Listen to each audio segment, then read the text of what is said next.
En el exclusivo barrio de las Lomas de Chapultepec, Ciudad de México, donde las mansiones se esconden detrás de altos muros y la discreción es una virtud cultivada, la familia Montero representaba el ideal de éxito y refinamiento. Mercedes Montero, una respetada galerista de 58 años, había construido un imperio en el mundo del arte contemporáneo mexicano. Su galería, situada en Polanco, era punto de encuentro obligado para coleccionistas internacionales y artistas emergentes. El único hijo de Mercedes, Adrián Montero, de 35 años, trabajaba como director creativo en la galería de su madre. Era un hombre culto y carismático, graduado de la Escuela Nacional de Artes Plásticas, con una maestría en Historia del Arte por la Sorbona. Sin embargo, bajo esta fachada de sofisticación y éxito, existía una dinámica familiar perturbadora que pocos podían percibir. La detective Elena Rojas, veterana de la División de Homicidios de la Ciudad de México, recordaría más tarde los primeros indicios de que algo no andaba bien en la familia Montero. Comenzamos a recibir reportes sobre discusiones acaloradas en la galería, gritos que se escuchaban hasta la calle. Los vecinos estaban preocupados, pero nadie quería involucrarse directamente. Isabel Vega, asistente personal de Mercedes durante más de una década, fue la primera en notar cambios sutiles en la dinámica entre madre e hijo. Mercedes siempre había sido protectora con Adrián, pero en el último año su comportamiento se volvió obsesivo.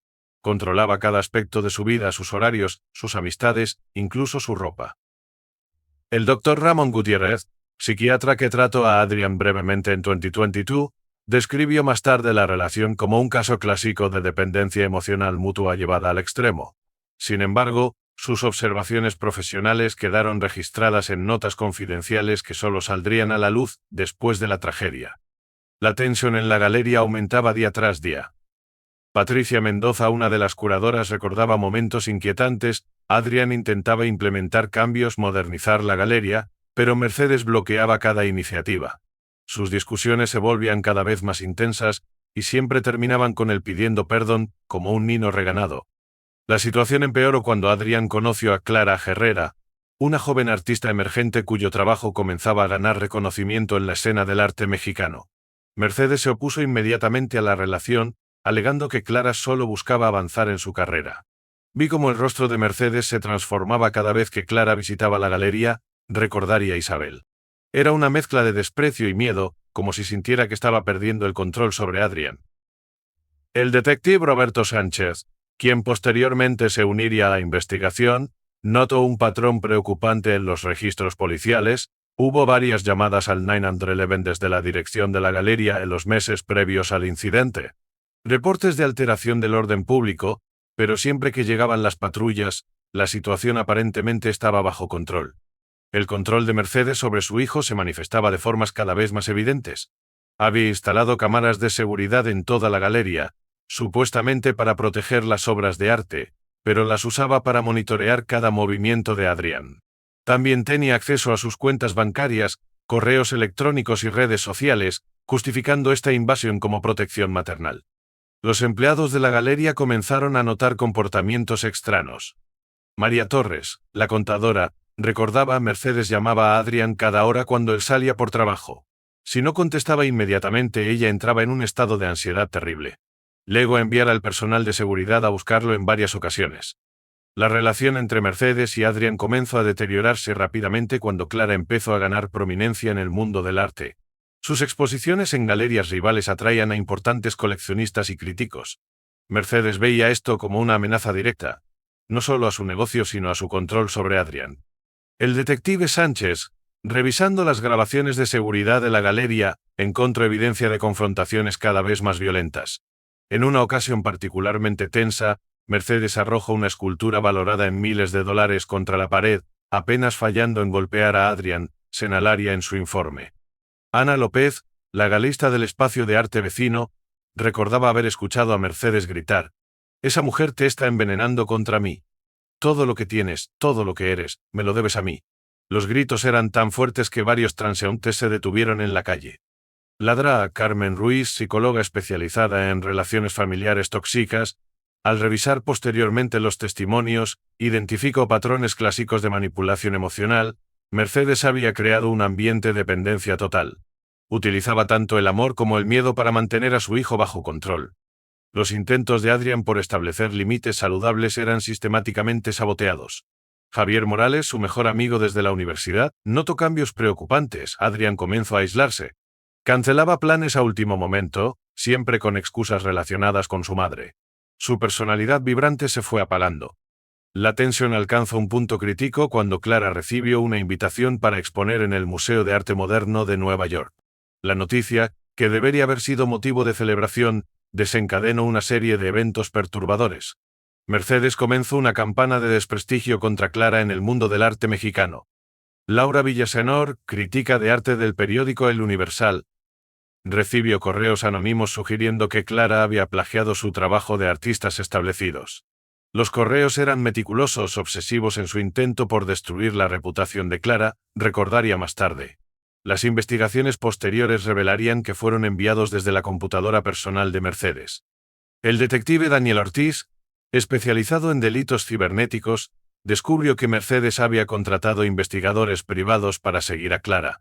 Encontramos cientos de fotografías, registros de llamadas, incluso copias de sus estados de cuenta bancarios. Era un nivel de vigilancia que rayaba en lo patológico. La situación empeoró cuando Adrián anunció su intención de mudarse a Nueva York para apoyar la carrera de Clara. Mercedes respondió cortando su acceso a las cuentas bancarias familiares y amenazando con desheredarlo. Ricardo Velasco, el abogado familiar, intentó mediar, nunca había visto a Mercedes tan fuera de sí.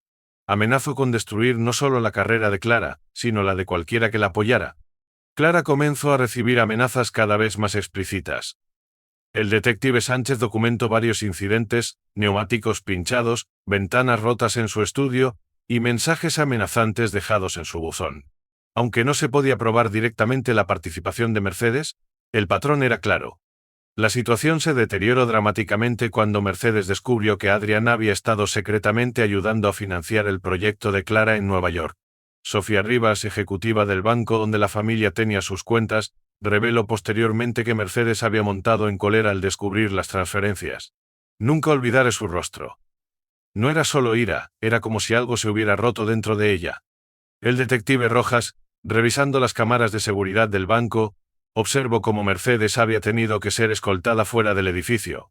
Su comportamiento era errático, gritaba que su hijo era un traidor, que ella lo había dado todo por él y así le pagaba. La obsesión de Mercedes por mantener el control sobre Adrián alcanzó nuevos niveles. Gabriela Ochoa, la ama de llaves de la Mansión Montero, testificó sobre cambios perturbadores. La señora comenzó a guardar la ropa de Adrián de cuando era niño. Pasaba horas en su antigua habitación, organizando sus juguetes como si esperara que volviera a ser pequeño. El doctor Fernando Medina, psiquiatra forense consultado por la policía, analizó el comportamiento de Mercedes. Mostraba signos claros de un trastorno de personalidad dependiente con rasgos narcisistas. Su identidad estaba tan entrelazada con su rol de madre que la independencia de Adrián representaba una amenaza existencial para ella. Los empleados de la galería notaron cambios alarmantes en el comportamiento de Mercedes. Diego Herrera, el guardia de seguridad nocturno, reportó incidentes extraños. La encontraba a veces de madrugada, vagando por la galería, hablando sola. Miraba las fotografías de las exposiciones donde aparecía Adrián y lloraba. Clara, preocupada por la escalada de hostilidad, intentó obtener una orden de restricción contra Mercedes. La jueza Leticia Campos revisó la solicitud. La evidencia de acoso era sustancial, pero el verdadero problema era proteger a alguien de una madre aparentemente respetable y bien conectada. El detective Sánchez descubrió que Mercedes había comenzado a frecuentar círculos más oscuros del mundo del arte. Alberto Ruiz, un comerciante de arte conocido por sus conexiones con el mercado negro, fue visto visitando la galería después de horas. Las conversaciones que escuché eran inquietantes, reveló un empleado que prefirió mantener el anonimato. Hablaban de solucionar problemas de forma permanente. La tensión alcanzó un punto crítico cuando Adrián y Clara anunciaron su compromiso en una cena familiar. Raquel Mendoza, la chef que servía en la mansión esa noche, describió la escena. La señora Mercedes se quedó completamente quieta, como una estatua. Luego comenzó a reír. Pero era una risa que helaba la sangre. Dijo que prefería haber muerto a su hijo antes que perderlo. El doctor Gutiérrez, al revisar sus notas sobre Adrián, encontró entradas preocupantes. El paciente expresa temor por su seguridad física. Menciona que su madre ha estado actuando de manera irracional y que teme que pueda hacer algo drástico. Mercedes comenzó a mostrar signos de comportamiento paranoico. Contrato seguridad adicional para la galería y la mansión, instaló más cámaras de vigilancia, y según varios testigos comenzó a portar un arma. El detective Ortiz encontró registros de una compra reciente de un revólver calibre .38. La investigación reveló que Mercedes había comenzado a asistir a reuniones secretas con personas de reputación cuestionable. El detective Rojas documentó encuentros con individuos vinculados al crimen organizado. Parecía estar explorando opciones para resolver su problema familiar de manera definitiva, señaló en su informe. Los acontecimientos tomaron un giro siniestro cuando Clara comenzó a experimentar síntomas inexplicables de enfermedad. El doctor Miguel Ángel Valenzuela, médico de emergencias del Hospital Ángeles, documentó múltiples visitas, presentaba náuseas, mareos y debilidad progresiva. Los síntomas sugerían algún tipo de envenenamiento. La detective Rojas, siguiendo esta nueva línea de investigación, descubrió que Mercedes había realizado búsquedas en Internet sobre venenos indetectables y sus efectos. Andrea Vázquez, especialista en toxicología forense, fue consultada. Los síntomas coincidían con envenenamiento por arsénico administrado en pequeñas dosis durante un periodo prolongado. Isabel Vega recordó un detalle perturbador. Mercedes comenzó a insistir en organizar cenas familiares semanales. Siempre servía personalmente el té a Clara, algo que nunca había hecho antes. El análisis posterior de las tazas de té utilizadas en estas reuniones reveló trazas de arsénico. El comportamiento de Mercedes se volvió cada vez más errático. El doctor Luis Estrada, su médico personal, notó cambios preocupantes. Comenzó a solicitar prescripciones de medicamentos psiquiátricos cada vez más fuertes. Cuando me negué a recetar más, amenazó con destruir mi carrera. La tensión alcanzó niveles insostenibles cuando Adrian descubrió documentos comprometedores en la oficina de su madre. Martín Cruz, el contador de la galería, explicó: encontró registros de transferencias bancarias a personas vinculadas con el crimen organizado y correos electrónicos que sugerían un plan para eliminar obstáculos. El detective Sánchez entrevistó a Eduardo Ramírez, un ex empleado de seguridad de la galería. La señora Montero me pidió que siguiera a la señorita Clara y creara oportunidades para accidentes. Me negué y fui despedido inmediatamente. Ladrara. Patricia Salazar, psicóloga forense, analizó los diarios personales de Mercedes. Sus escritos revelaban una mente cada vez más desconectada de la realidad. Había páginas enteras dedicadas a planear cómo salvar a su hijo de la influencia de Clara, con detalles perturbadoramente específicos sobre diversos escenarios violentos. El detective Ortiz descubrió que Mercedes había estado en contacto con Roberto Garza, un ex convicto conocido por realizar trabajos como sicario. Las cámaras de seguridad los captaron reuniéndose en un café alejado del centro. La conversación parecía tensa, y Mercedes le entregó un sobre grueso, señaló en su informe. Adrian, finalmente consciente del peligro real que enfrentaban, intentó tomar medidas. Consultó con el abogado Felipe Montoya. Quería documentar todo, proteger a Clara y encontrar una manera de alejarse definitivamente de su madre sin provocar una tragedia. La detective Rojas encontró evidencia de que Mercedes había comenzado a acosar no solo a Clara, sino también a su familia. Los padres de Clara, Antonio y María Herrera, reportaron incidentes inquietantes. Recibíamos llamadas a todas horas. Encontrábamos notas amenazantes en nuestro buzón. Nuestro perro fue envenenado. Una noche lluviosa de octubre, la situación llegó a su punto de quiebre. Mercedes había organizado una cena en la mansión, supuestamente para hacer las paces. La cocinera Raquel Mendoza notó algo extraño. La señora insistió en preparar ella misma los platos principales. Nunca la había visto cocinar en todos mis años de servicio.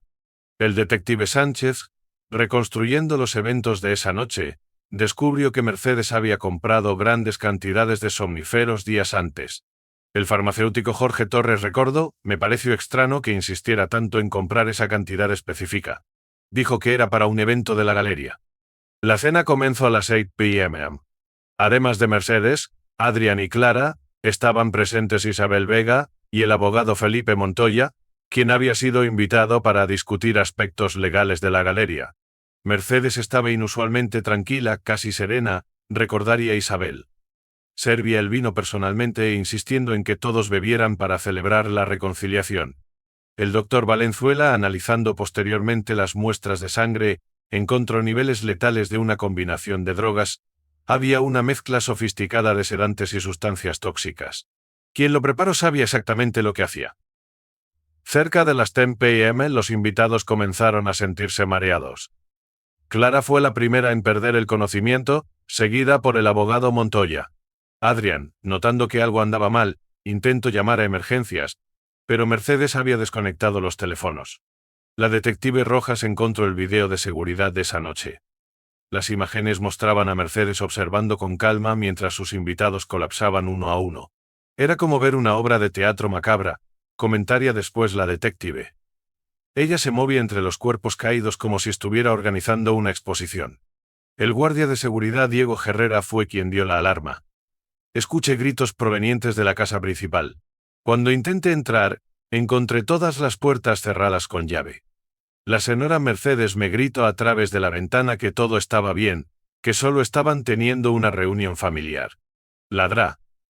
Ruiz, analizando los eventos, explicó, este era el último intento desesperado de Mercedes por mantener el control. Si no podía tener a su hijo en sus términos, había decidido que nadie más lo tendría. El desenlace fue brutal. Cuando la policía finalmente logró entrar a la mansión, encontraron una escena devastadora. Clara y el abogado Montoya estaban inconscientes pero vivos. Isabel Vega había logrado esconderse en un armario y llamar a la policía desde su celular. Pero la verdadera tragedia se había desarrollado en el estudio. El detective Sánchez describió la escena. Mercedes estaba sentada en su sillón favorito, sosteniendo el cuerpo sin vida de Adrian. Le había administrado una sobredosis de drogas mientras estaba inconsciente por los sedantes. Junto a ellos había un álbum de fotos abierto, mostrando imágenes de cuando Adrian era niño. La investigación posterior reveló la extensión completa del plan de Mercedes. La detective Rojas descubrió un diario detallado en la caja fuerte del estudio. Había planeado cada detalle meticulosamente, explicó. El diario contenía páginas y páginas sobre cómo liberar a Adrian de las influencias que lo alejaban de ella. La última entrada simplemente decía, esta noche volveremos a estar juntos para siempre. El fiscal Gabriel Mendoza presentó un caso devastador. Las pruebas forenses, recopiladas por el Dr. Valenzuela y su equipo, demostraron que Mercedes había estado experimentando con diferentes combinaciones de drogas durante semanas. Encontramos restos de sustancias similares en tazas de té y botellas de vino de reuniones anteriores, explicó el toxicólogo Rafael Luna. Aparentemente, había estado probando dosis y combinaciones para encontrar la mezcla perfecta. La jueza Marina Espinoza presidió el juicio, que capturó la atención nacional. Durante 3 semanas, el tribunal escuchó testimonios que revelaban la oscura obsesión de Mercedes. La fiscal adjunta Laura Guzmán presentó evidencia de años de manipulación y control psicológico. No fue un crimen pasional, argumentó. Fue la culminación de un plan meticulosamente elaborado por una mente obsesiva que prefería ver muerto a su hijo antes que perderlo. El doctor Ernesto Vera, psiquiatra forense designado por la Corte, evalúa a Mercedes, presenta un trastorno de personalidad narcisista severo con elementos de trastorno obsesivo-compulsivo. Su sentido de identidad estaba tan entrelazado con su rol de madre que la independencia de Adrián representaba una amenaza existencial para ella. Clara, quien se recuperó físicamente pero quedó profundamente traumatizada, testificó sobre los meses de acoso y envenenamiento gradual. Cada vez que intentábamos alejarnos, Mercedes encontraba una manera de arrastrarnos de vuelta, declaró. Era como estar atrapados en una telaraña que se hacía más estrecha con cada movimiento. Isabel Vega proporcionó testimonio crucial sobre los últimos momentos. Mientras todos perdíamos el conocimiento, Mercedes tarareaba una canción de cuna. La misma que, según ella, le cantaba a Adrian cuando era bebé. Era una escena surreal y aterradora. La defensa, liderada por el abogado Ricardo Torres, intentó argumentar demencia temporal, pero las evidencias de premeditación eran abrumadoras. Ladrá. Carla Montero, psiquiatra de la Fiscalía, testificó, a pesar de su estado mental alterado, Mercedes era plenamente consciente de sus acciones. Cada paso fue calculado con precisión clínica. El veredicto llegó después de solo 2 días de deliberación. Mercedes Montero fue declarada culpable de asesinato en primer grado, intento de asesinato múltiple y varios cargos relacionados. La jueza Espinoza, al dictar sentencia, fue implacable. Este caso representa la forma más perversa de amor maternal, transformado en posesión y destrucción. Mercedes fue condenada a 60 años de prisión sin posibilidad de libertad condicional. En su última declaración ante la corte, Mercedes se mantuvo impasible. Lo hice por amor. Nadie entenderá jamás lo que significa amar tanto a un hijo que preferirías verlo muerto antes que perdido para siempre. La tragedia de los Montero provocó un debate nacional sobre las relaciones familiares tóxicas y el control parental obsesivo. La Dra. Ruiz establece una fundación en memoria de Adrián para ayudar a víctimas de abuso familiar psicológico. Clara, aunque nunca se recuperó completamente del trauma, se dedicó a crear arte que explora temas de amor, pérdida y liberación. Mercedes Montero cumple su sentencia en la prisión de alta seguridad de Santa Marta Catitla, donde, según los informes, pasa sus días organizando meticulosamente fotos antiguas de Adrián y escribiendo largas cartas que nunca serán enviadas. La detective Rojas, quien posteriormente escribió un libro sobre el caso, reflexionó: algunas formas de amor son más letales que el odio más profundo.